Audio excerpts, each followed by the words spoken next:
Hi everyone, Morgan here. One of the biggest questions that I get asked is, what's the difference between a Mylar bag and a vacuum seal bag? Can't I just use a vacuum seal bag instead of a Mylar bag with an oxygen absorber?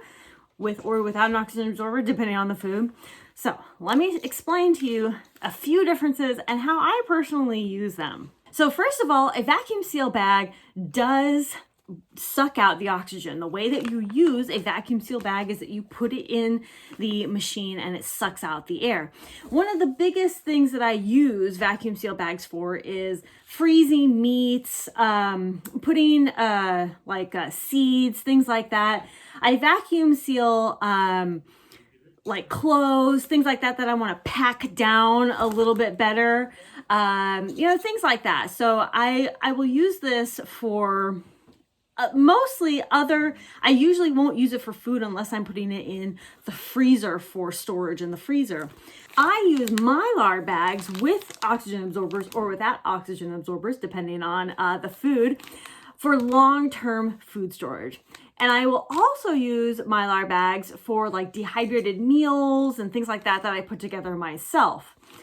I will use an oxygen absorber inside the Mylar bag, and this is for long-term food storage. The reason that I use Mylar bags for long-term food storage instead of vacuum seal bags is because Mylar bags don't let as much light in. As you can see, this is completely clear. Now, I will say this, even with the Mylar bags, I still put them in bins, kind of like that up there, kind of like those bins, those nice, dark bins. I will still do that to keep them away from critters as well as to keep them away from any additional light.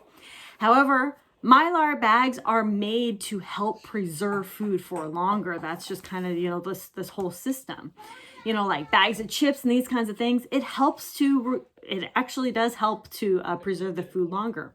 The oxygen absorber gets rid of a tiny bit more oxygen than a vacuum sealed bag. And the sealing is a little bit easier as well, and they stay sealed. One of the biggest problems with vacuum seal bags is that over time they will leak air. So, I don't know if you've ever come across this with your vacuum seal bags, but I have. They will over time leak out air. That's just kind of how it is. So the way that I use vacuum seal bags is that I use them for short-term periods.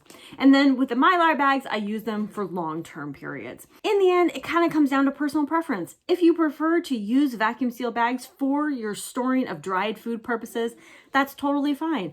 Just be sure to take a look at it every once in a while. Make sure that there's still a nice seal on it, that it's still nice and compact, and that it's not releasing the air.